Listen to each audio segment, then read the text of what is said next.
Hello, and welcome to a Pokemon XD Gale Darkness video, where today I'm going to be completing the game with just an Eevee.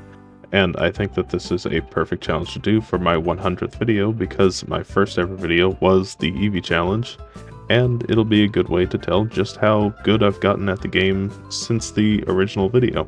And on top of that, I'm going to go down a little bit of memory lane for myself, as well as things that I have picked up on or changed throughout these challenge videos throughout this year and a half about that I've been doing this.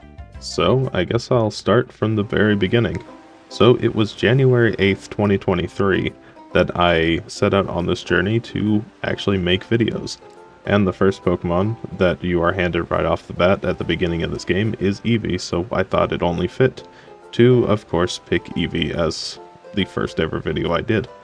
However, I hadn't played the game in about a year and a half or two, so I actually didn't remember where most of the stuff was. So the original Eevee video was more or less just an experiment and getting used to the game again. That way I knew what these challenges were going to be more or less like. And after completing the run, I went ahead and moved on to 3 other evolutions. I did Vaporeon, Flareon, and then Jolteon, all back to back, basically over the course of a couple weeks. And then I sat on those videos for over a year, until April 5th, 2024, when I actually uploaded my first video. Now, while I don't actually remember exactly why I didn't upload it for so long, I'm thinking it's because of 2 main reasons. The first being the responsibility of actually having to upload on a schedule, which I still don't do quite consistently. And the other thing is I wasn't really sure how to edit. And on top of that, I didn't really have a way to do these voiceovers because I didn't have a microphone at the time. And so eventually I just lost interest in the whole project until about a year later when I decided to pick it up again.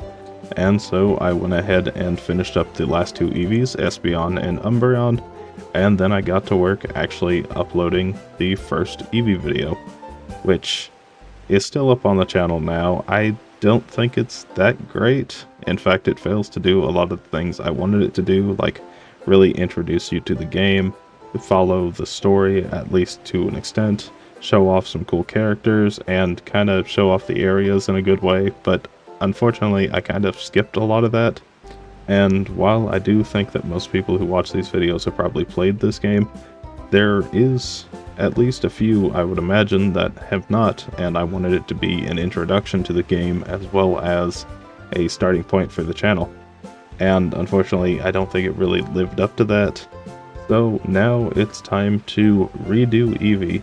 Now that I have a bit more knowledge in the game, I can really compare just how much I've gotten better at it, as well as it'll give Eevee an actual competitive time, because the original was more an exploration adventure for me to find all the random items that I didn't know about and learn a few things about the game.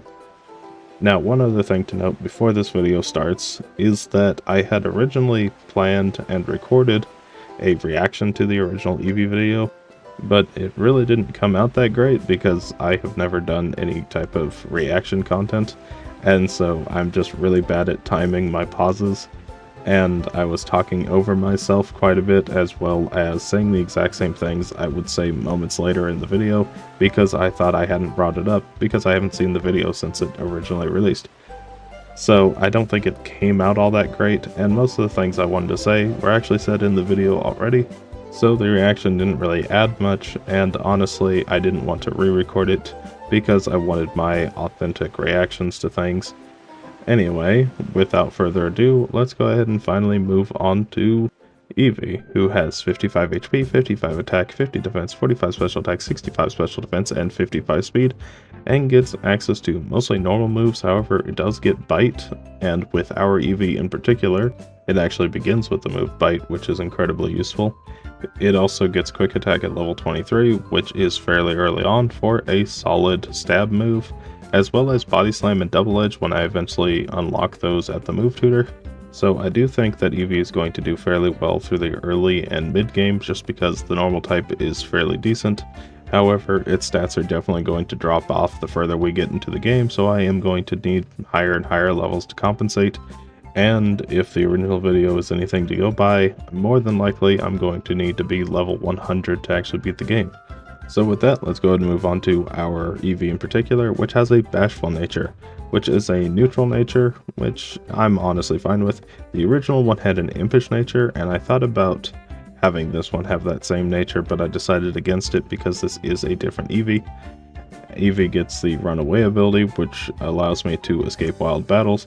However, there are no required wild battles, making it effectively useless. And Eevee has Tackle, Tail Whip, Bite, and Sand Attack. So with that, we go ahead and move on to the Old Man, which is a staple of these videos because it is such a decent benchmark to see just how good a Pokemon is going to do in the early game. And because Evra has all the elemental punches, it means that most Pokemon are going to be afraid of it in some way. Now, it is going to randomly choose which Pokemon to target and which punch to use, so it is wildly inconsistent, but the thing is, Evra already has a really high special attack stat anyway, so most Pokemon are really going to feel it. And while Horsey and Shroomish don't really add much, Horsey is very defensive, so physical threats that would normally take down the Abra with ease will have a bit more difficulty taking down the Horsey. And Shroomish I don't really like in this fight because it just adds a bit of randomness to physical attackers that they don't really need because it has Effect Spore. But anyway, with that we beat the Old Man. Teddiursa is finally purified, which I have to purify at least one Shadow Pokemon to move on throughout the rest of the game. So that's why Teddiursa is around for the very beginning. Then after going to Mount Battle to go meet Vander, I come to the Power Rangers and I decide not to fight any of them just yet because Eevee is just way too weak. Instead, I trigger the cutscene with the Power Rangers, which allows me to go back to Mount Battle to actually take on the first 3 areas. However, I only do 1 at this point. Anyway, I go into the battle against Brown because I have the move Bite. It's just really good against Baltoy, and as long as I outspeed, there is that 30% chance that I actually flinch it. Unfortunately, I'm not getting all that lucky. Go for another one, not quite enough to take it down, and unfortunately, I never got a flinch. Okay, well that's very unfortunate. Baltoy goes down. And then all that's left is the Hoothoot. It takes me down to 2 HP. But Bite swoops in to save the day, flinching Hoothoot twice, allowing me to finish it off with Tackle, and I move inside the building. However, I'm feeling a bit weak, so I decide to go back to Mount Battle to go get up to level 23 to get Quick Attack, which I teach over Tackle, and then I head back inside the building, where I go ahead and pick up this Carvana. Okay, well, unfortunately I don't on the first attempt, but I come back for a second attempt, and now I finally catch it for the Black Glasses item. Now, Naps is a very hit-or-miss mini-boss because for some Pokemon it is the absolute bane of their existence, and for others it's hardly even a challenge, and the reason for that really comes down to Murkrow being very fast with the move Astonish, and Rhyhorn being Rock Ground, as well as having the Lightning Rod ability. So many normal electric and fire types can really struggle here, but ice and water types have no issues whatsoever, and a lot of Pokemon can just get right by it. So it's very often not in these videos. However, for Eevee in particular, despite it having Bite, it was a very close battle with Slackoth loafing around this turn, and a lucky crit saving the day. So, with Naps defeated, we move on to Lavrina, the actual boss of the area. She leads with Love Disc and a Beautifly, and I go for Bite into Beautifly right away, hoping for a flinch, but unfortunately I don't get it. It hits me with a Gust, I go for Quick Attack to finish it off, and then out comes her second Pokemon, which is Roselia. Now, Roselia is one of the most frustrating Pokemon to fight, especially when you're hoping for flinch luck, because it likes to set up Leech Seed, and once a Pokemon is seeded, it's more than likely going to lose the fight, simply because it's losing a ton of health, and Roselia is gaining a decent amount back. So while I am able to finish out Roselia and bring out her final Pokemon, a Shadow Delcatty, I'm not quite strong enough to actually take it down, and I go down to Leech Seed. And after a couple more attempts, getting fairly close but still being 2 Pokemon off, I decide to change strategies to one I haven't used in quite a while, and that's to teach Mimic, a move that copies the opponent's move they used last, making it very hard to actually use effectively, but it is very good in this fight against Lavrina. And that's because I'm not actually afraid of her two lead Pokemon at all, and the Beautifly has the move Gust, a fairly weak flying type move, but the most important thing is that it's super effective against both Beautifly, so I use it here. Not quite a one-shot, but it does get fairly close. But it should be strong enough to take down the main threat, which is of course that Roselia. So it comes out, and I'm taken down to half health, go for Gust into it, and it does take it down a single hit, bringing out her final Pokemon once again. And Water Guns, while not doing that much damage, is slowly chipping me down, so I do need a little bit of flinch luck to stay in this battle, and after getting not one, but two flinches, Delcatty goes down to the third bite, and then all that's left is the Lubdisk, which poses no threat to me, so I take it down with a crit and move on to the Pokélab? Well, this is just one thing that I found out a long while ago that I thought I may as well share. During this part of the game, you're supposed to find a scientist named Datton and go talk to him. And while Jovie goes upstairs to go find him, he's actually just out here and you can talk to him without having to interact with Jovie. Which I find a bit strange because at the very beginning of the game, you have to go find Professor Crane, who is allegedly in his office, but when you go up there, it's only this old man. When you come back down, he's still not there. You have to first interact with the old man and then go back downstairs in order to get Professor Crane to spawn in that room to the left. And so, because I thought that the questing mechanic would be exactly the same, I used to talk to Jovie in a lot of the early videos before eventually finding out that he's just outside. Anyway, back on track with the video. Now, of course, you can't have a Pokemon XD Gale of Darkness video, 100th video celebration, without the obligatory Mirror B. How are you doing on this fine day, Mirror B? Well, from what I can tell, apparently very well, because he ends up taking out Eevee, though that did save a little bit of time because I don't actually have to rebattle him. And speaking of, we have Commander Exel, which is a trainer that I've been asked to show off the battle for quite a few times, just because he is actually a very strong trainer, especially at this point in the game, and many Pokemon actually lose to him. But the thing is, he is completely optional to win against, because once you lose to him, he just moves on with his mission and leaves you be. So I can't really see putting him in the video too often because he doesn't really hamper the progression. Anyway, at the Real Gam Tower, I pick up my two favorite TMs, Hidden Power and Protect, and I'm going to teach Hidden Power right away, which happens to be Hidden Power Dark, which is completely useless because I already have Bite. And that makes it even worse than the original Eevee's Hidden Power type of Poison, which is already really bad. So I decided to go over to the Tutor Lady, and I teach Body Slam over Hidden Power, because there are still some Pokemon that might be faster than me, so I do want Quick Attack, and then I go into the battle against Snaddle. He leads with a Lantern and a Quagsire. Unfortunately, I am coming into this battle with low health, so this is more or less just going to test how much damage I'm doing, and neither of them are a one-shot with Body Slam, which is very bad, so I decide to go ahead and do a bit of training at Mount Battle. And something I found out is you can actually save on the Mount Battle platforms, meaning that you can keep redoing these fights against the stronger trainers without having to climb through Mount Battle once again if you lose. So anyway, with a few more levels, I go back into the battle against Snaddle once again, and Quagsire still wasn't quite a one-shot, so I went for Bite, hoping for a flinch, and luckily I was able to get it. So I'm able to take it down, and then out comes Lunatone. I go for Bite into it. Unfortunately, it's not a one-shot, so it is able to set up Shadow Sky because I also didn't get the flinch. So I get pelted by some Fruity Pebbles, dealing just a little bit of chip damage. I take down the Lunatone, and then out comes Cast Form. Now hopefully with the extra levels I should be able to take down Cast Form in a single hit. Otherwise it could potentially be a threat, but Body Slam does take it down, and then out comes his final Pokemon, which is Matang. And while I have kept Lantern alive this entire time, because I know I can take it down with just a little bit of chip damage, I decide to do that now. That way I'm not getting damaged by two different opponents. And Matang is luckily neutral to Bite, and with a flinch, I guarantee my victory, and I forgot to factor in the Fruity Pebble damage, so I wasn't doing half to it, I was doing about a third. And after a couple more losses, getting very close to victory, I finally make it to the Matang once again, this time at much more health, and with a flinch and a crit, I'm able to take it down super easily. Okay, Well, now moving on to the SS Libra, and I actually told this story in the original video, but I'll tell it again. So originally I was using a keyboard for all the controls, but at this point you have to sneak up on Bonsly by moving slowly. So I had to go into the settings and manually reduce the maximum stick input, I guess if that makes sense, in order to make it so I could crawl over to the Bonsly. Also, I get the leftovers. Before the next boss fight, I decide to teach Protect over Sand Attack, and then I go into the battle against Gonzap.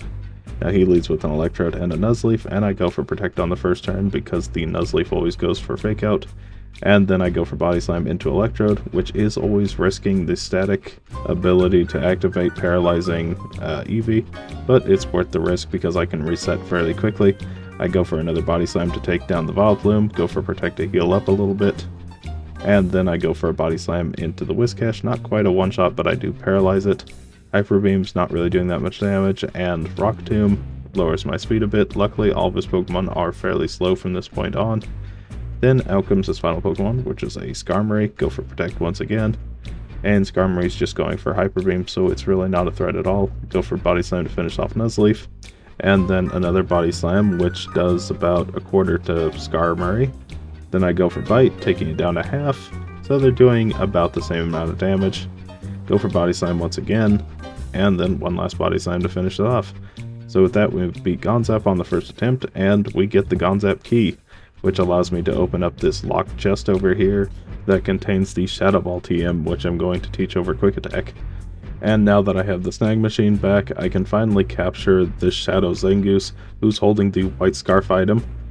Unfortunately, Bite takes it down, and I haven't saved in quite a while, so that's a bit unfortunate, but it was only a 10% damage boost to normal type attacks. Anyway, at the top of the pyramid, I run into Gorgon. He leads with a Celio and a Lairon, and I'm able to take down Celio with a Body Slam right away. I go for Protect on the second turn because I know that the Lairon and Slowking are both going to attack, and then I take down the Slowking with Shadow Ball. Go for another Protect, just to see what these two are doing. Go for Bite into the Ursaring, which really doesn't do that much damage, and Brick Break does quite a bit back to me. And Iron Tail is no slouch either, dealing just about as much damage. Go for Body Slam, taking down the Ursaring, bringing out his Shadow Primeape. And luckily Lairon misses an Iron Tail, though it is only 70% accurate. I go for Body Slam into the Primeape, taking it down in a single hit, and then out comes Shadow Hypno. And I'm so glad I have Shadow Ball to actually take it down in a single hit, because it really could be a threat. Unfortunately, the Iron Tail that just hit me did lower my defense, so I am going to need to take this battle a little more seriously, because just like that I can get taken down very quickly. I go for Bite, getting a flinch, and then I go for Protect to heal up a little bit of health. Go for another Bite, taking it down to below half, getting a flinch, and I've run out of Protect PP. But luckily, Bite pulls through once again, getting a clutch flinch, and I'm able to beat Gorgon on the first attempt. Now moving on to the last area of the game, and Eevee is actually doing fairly well, but I can definitely see the last area of the game being incredibly difficult. And if my previous notes are anything to go off of from all those years ago, it's going to be a real struggle. So we go ahead and start off with Laverna. She leads with a Gardevoir and a Gorbis, and because I think Gorbis will survive a Body Slam, I decide to go for Bite, hoping for the flinch. Unfortunately, I don't get attracted, but luckily I'm able to get through the infatuation and finish off the Gorbis, bringing out her Roselia. And then I go for Protect, just to get a little bit of health back, and to avoid that Leech Seed for another turn, go for Shadow Ball to take down Gardevoir, and then out comes Farfetch'd, her first Shadow Pokemon. And because it likes to go for Shadow Panic, it is very annoying, so I do want to take it down as soon as possible. Unfortunately, that does mean getting Leech Seeded. Then she sends out her final Pokemon, a Shadow Altaria, and because Roselia is constantly healing, I do want to get rid of it as soon as possible. Shadow Break is doing quite a bit of damage to Eevee, but hopefully I will be able to heal just enough to survive another attack. Body Slam takes it down to low yellow, and it gets paralyzed. I finish it off with another Body Slam, and we move on to Cypher, Peon, Colist. Now, if you did see the original video, Colist was actually one of the harder fights in the game, taking 6 attempts to actually get past in that original video, but in this attempt, it's actually not all that bad. Weezing is a 2-shot, Muck is also a 2-shot because it hangs on with just a little bit of HP, and had I needed just a couple more levels to take it down in a single hit, there are trainers here to fight as well. Then out comes Rapidash, I'm able to take it down in a single hit, and then he sends out Macargo, which I seem to recall being very difficult to take down because it's part rock type and very defensive. However, I still have Bite, which is something I would think I would have had in the original video, but I'm not actually sure. I'd have to go back and check. But anyway, Macargo, despite still being very tanky, isn't really all that much of a threat, and to be honest, this battle wasn't that hard at all. In fact, I'd say that there was one other trainer that was significantly harder, and that was Geftel, and it's not because he's actually all that difficult of a trainer. I'm able to take down Lantern in a single hit. The Lickitung only survives with just a little bit of HP, so I'm hoping for a flinch here. No, it's the fact that this Magneton just keeps landing 70% accurate thunders with no lock-on and getting the paralysis, to the point that I actually decided to equip a Cherry Berry instead of having leftovers, which of course results in this loss, but after this I realized that I'm definitely going to need to do more training, so I do just a little more, and then at level 75 I attempt Snaddle. He leads with a Matang and a Quagsire, and Quagsire is going for Mudshot, lowering my speed, which is very unfortunate. I go for Protect to heal up a little bit though, and I go for Body Slam to finish off the Quagsire, though I will need to check if that actually takes it down in a single hit later. Then out comes Scizor, and Matang's Psychics really aren't doing that much damage. I go for Protect, and the Scizor is going for Steel Wing, which honestly isn't all that bad. I go for Bite and Matang, not quite dealing half, and I don't get the flinch either, but it's not really doing that much damage to me until it gets a special defense drop. Now it's going to start dealing more and more damage. I go for Shadow Ball to finish it off, and then out comes his first Shadow Pokemon, which is a Shadow Soul Rock. Another Steel Wing takes me down to nearly half. Go for Shadow Ball to finish off Soul Rock before it can set up Shadow Sky, and then out comes Cast Form. And I am now below half health, but I do think that this is still doable. I go for Body Slam into the Cast Form, taking it down in a single hit, and then all that's left is the Shadow Starmie and the Scizor. And as long as I outspeed Starmie, I should be fine. I go for Protect, and then go for Shadow Ball, and of course I'm outsped and take it down in a single hit. Okay, well with that being said, I just need to flinch the Quagsire. That way I can guarantee that I am not slower than the Starmie. So, I bite, no flinch, I bite, and no flinch, and then I bite again, and no flinch, and I just keep resetting until eventually I end up with a flinch. Now on attempt number 6 overall, and we can finally see how much better it ends up going. So skipping ahead, once again I take down the Cast Form, and it's back to Starmie. And because of that flinch, I know that I'm faster than Starmie, so of course I go for Protect on the first turn, and then I'm going to go for Shadow Ball to take it down in a single hit, and then all that's left is the Scizor, which, unless it gets extremely lucky, I should be able to take down fairly easily. It did just get a defense boost, so I go for Bite, hits another Steel Wing, I go for Protect, and then I go for another Bite, and as long as it doesn't get a crit, I think I'm fine. And of course it does. I go for another Protect, I get up to 37 HP, which is unfortunately just not enough. Even if it was still using Steel Wings, it would have taken me down. So after another loss with this same strategy, I decide maybe I'm just not tanky enough to actually survive these attacks. So it's back to Mount Battle for a little bit more grinding until I get to a level I'm comfortable with before returning at level 81. And with it, a lot of things have changed. Now I can take down Quagsire in a single hit with Body Slam, which is incredibly helpful because then I don't even have to wait and pray for flinches.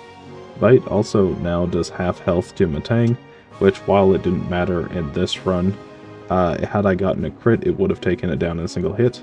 But the most important thing is that I found out Body Slam actually does half health to Scizor.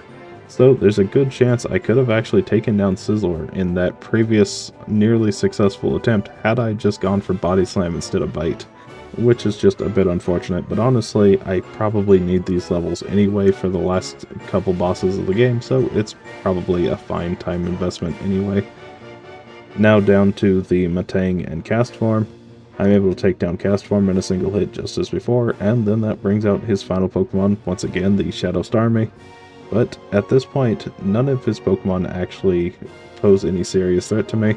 That is, except the Metang, because now it has successfully dropped my special defense by 2, and had it frozen me, there's a good chance it could have actually taken me down. But anyway, we beat Snaddle at 13 attempts, and we now move on to Ardos. He leads with a Shadow Swallow and Alakazam, and luckily I do actually outspeed the Shadow Swallows, so it's not really that much of a threat. It goes for Shadow Sky on the first turn. I decide to protect, expecting it to use Shadow Half just like it did, and that brings down Kingdra's health down to half, which is very nice because that guarantees that I can take it down with Body Slam. Then he brings out Heracross. Fruity Pebbles rain down, and then I go for Protect once again because more than likely it's going to go for Shadow Half, but instead decides to go for Shadow Break, completely ruining my rhythm, so I am going to have to take it down. That way it doesn't decide to go for Shadow Half the following turn. He sends out Shadow Electabuzz, and I get hit by Rock Tomb, lowering my speed, possibly making me slower than Electabuzz. I go for Protect, hoping that Electabuzz would go for Shadow Half. I am unfortunately slower than Electabuzz. Go for Body Slam, taking down Heracross, and once the Shadow Snorlax is out, I don't really need to worry about the Electabuzz too much because it's going to swap to Shadow Mist. I go for Body Slam into Snorlax. It hits, doing a decent chunk of damage to me, but not enough to finish me off. I'm able to take down the Snorlax this turn with Body Slam, and then all that's left is the Electabuzz. But because I'm slower than it, I go for Protect, and it decides to go for Shadow Half, which is very nice. I go for Body Slam, finish it off, and we move on to Gorgon. He leads with an Ursaring and Slowking, and because the Ursaring is going to go for Protect on the first turn, I decide to take down the Slowking. And because the Ursaring already used Protect the previous turn, it's not going to go for it this turn, so I'm able to take it down, and then I swap over to the Walrein, nearly taking it down with a Body Slam. It hits an Earthquake, dealing almost no damage. So I'm able to Protect and then finish it off the following turn with another Body Slam, and then out comes his first Shadow Pokemon, which is a Shadow Poliwrath. Now, it's not really all that threatening on the first turn because it's always going to set up Shadow Sky, but unfortunately I'm not strong enough to take it down in a single hit, and my defense is lowered by the Iron Tail from Aggron. Go for another Protect now, hoping to stall out the Shadow Sky. That way eventually I'll be able to start healing again. Go for Body Slam to finish off the Poliwrath, and then out comes his final Pokemon, which is a Shadow Mr. Mime. And I don't think I should have any trouble taking it down in a single hit. So the only real threat left is Aggron, which, because I have my defense lowered, it is going to be dealing quite a bit more damage. Go for Shadow Ball to take down the Mr. Mime, and then Iron Tail hits, taking me down to half. Luckily no defense drop. Go for Protect. Go for Bite, which takes it down to half. Another Iron Tail hits, taking me down to 44, and I need to Protect again. Hopefully that takes me just out of range for being KO'd. Iron Tail hits again, taking me down to 3 HP, and Bite finishes it off. Okay, a very close battle against Gorgon, but I got very lucky, and moving on to Eldis. He leads with a Shadow Manectric and Ninjask, and the Ninjask is going for Silver Wind right off the bat. Go for Body Slam into Manectric because it is my best move. Unfortunately, it does have static, so it is a 30% chance I get paralyzed.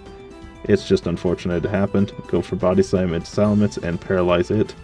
So both of us are paralyzed and slow.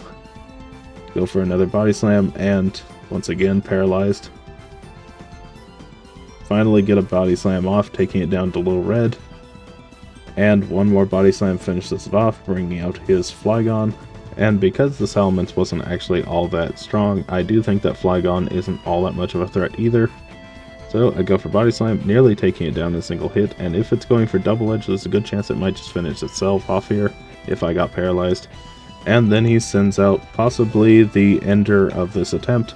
Because I'm paralyzed, I'm slower than the Shadow Marowak. It hits Shadow End and takes me down in a single hit. So I decide to go back over to the move tutor to go get the move Double Edge, which is a 120 base power normal type move with stab, doing a ton of damage.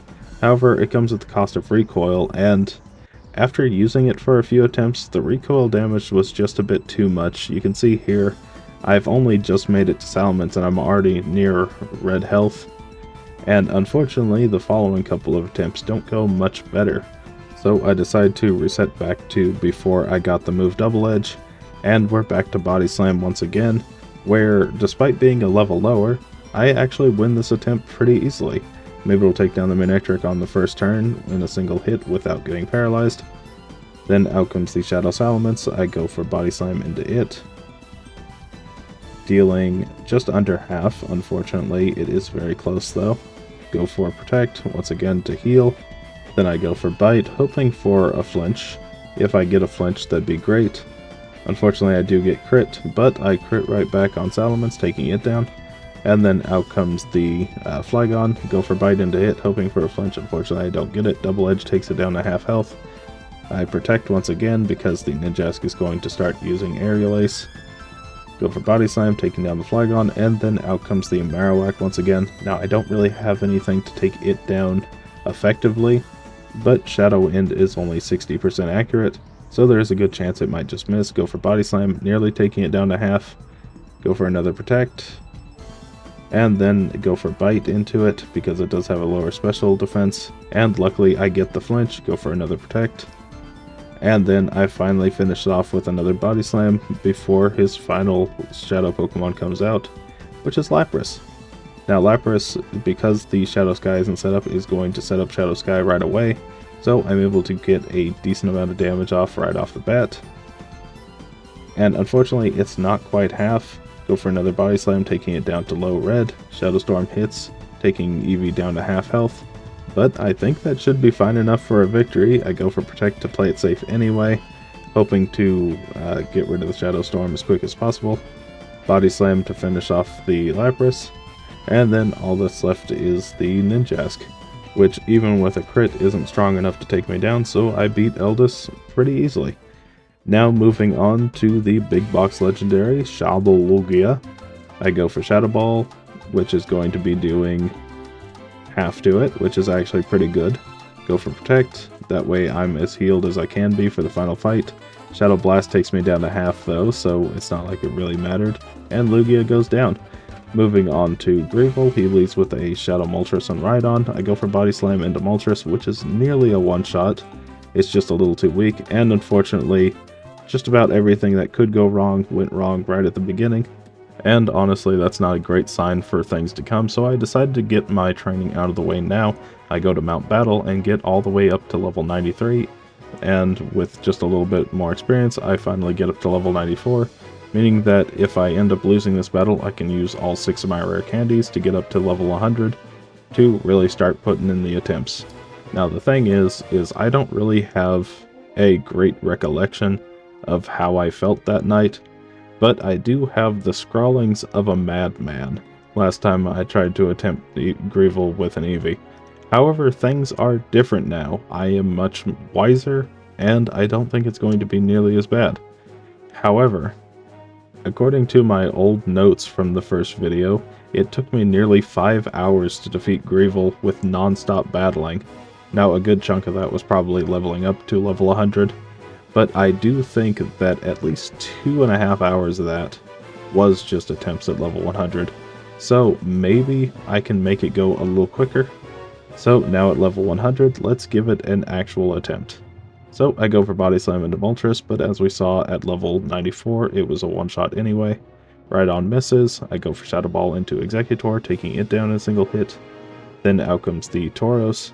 Now it is going to lower my attack, which is very unfortunate. I go for Bite into it, taking it down to below half health. Shadow End finally hits at possibly the worst time because the Fruity Pebble started coming down, which raises its damage by an extra 50%. So it was doing quite a bit more damage to me than it normally should have. Go for Bite to take down the Rhydon, then out comes Articuno. Now, if I can't defeat Articuno in a single Body Slam, this could be very bad for me. So I go ahead and start getting ready for that. Go for Protect to stall out the Fruity Pebbles a bit, and then go for Body Slam, which only does about half, which isn't great, and a critical hit finishes me off. So now back at the tutor lady for a second time teaching Double Edge. Now the thing is I am very wise, and so I decided to get rid of Protect for Double Edge, which might seem a bit counterintuitive because I'm losing my ability to heal behind Protect, However, I'm not going to be using the leftovers anymore. Instead, I'm going to start using the white herb, which means that I don't actually need the extra healing. All I need is luck to guide me through this battle, because unfortunately that's what it really comes down to, is Rhydon missing enough for me to take everything down, and the white herb to get rid of the Intimidate that I got on the Tauros. Now, Rhydon is looking to be a 3-shot to actually take me down, and so I do have a 2-shot window to actually survive. Unfortunately, they're both used up right then, and the Articuno does take quite a bit of health from me as well because I have to use Double Edge, but Zapdos goes down in a single hit, and Rhydon shortly follows. So with that, Eevee beats the game once again, and honestly, I can say this run isn't nearly as bad as it was on my first attempt. Now, I did get quite lucky at the end there, only needing 8 attempts to actually beat Greevil, and I got some really good Rhydon luck.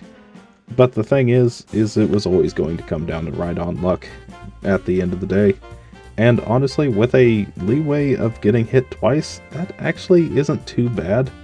Because it's only 60% accurate, I only need to have it miss 4 times, which isn't great odds, but it certainly is doable. Anyway, with that being said, the rerun of Eevee finds itself in the D tier, which is a whole step up from where it was in the E tier before. But how well did it actually improve statistics-wise? Well, it beat the game at a time of 16 hours, 47 minutes, and 32 seconds at level 100 with 62 feints. In comparison, the original Eevee beat the game at a time of 22 hours, 48 minutes, and 11 seconds at level 100 with at least 53 accounted for losses up until Greevil, because like I said, it took like 5 hours for me to defeat Greevil, and I think by about the 30-minute mark I stopped keeping count. So I would guess anywhere from 90 to 110 losses, somewhere in there. But anyway, I am glad I redid this video because it does give me a good sense of accomplishment that I was able to raise Eevee from what was the lowest of the low just about to a respectable D tier placement. And it was great going down memory lane, remembering just how things began and how much I've improved. So anyway, if you did enjoy this video, consider liking and subscribing. If you have any Pokemon suggestions, please put them down below. Thank you so much for watching, and bye!